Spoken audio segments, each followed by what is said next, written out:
Akawaambieni wa Tanzania uwanja ndio huo. Unataka kunitengenezea nini? Nataka sisi tutoe maamuzi. Sio kazi yangu. Sisi kazi yetu tukuonesha mazingira ya uwanja, tumefika kwenye mazingira ya uwanja. Bwana Marco Mzungu. Huu ndio uwanja. Hii ndio hali halisi. Huu ni mchanga umewekwa. Eneo hili kama unavyoona hawajalifika kama kule kwa sababu mashine hapa haingii. Kwa hiyo hali halisi ya uwanja ndio hii hapa. Mpira haudundi. Na wewe ukasema unakimbia katika mazingira haya. Haya ni maji. Na mvua hapa imeacha kunyesha takriban masaa 2 yamepita mpaka sasa hivi. Kwa bwana ndo hali yenyewe. Pia si mvua kunyesha kunyesha. Tufanyike kuweka mchanga uwanjani katika mazingira. Wenye mamlaka wanajua nini cha kufanya. Kama kweli tunataka kuipa sura ligi yetu na ukubwa wa huu mchezo, sio hapa. Wenye mamlaka wanajua nini wanatakiwa kufanya kwa hali hii.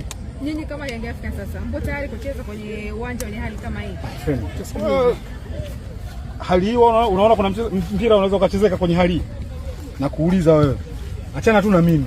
Wewe unaona kuna mpira unaweza ukachezeka hapa? Kwa kama mwandishi.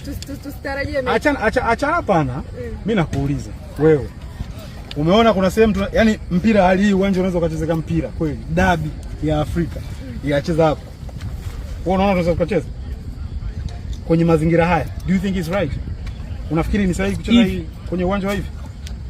Mazingira magumu. Mazingira magumu.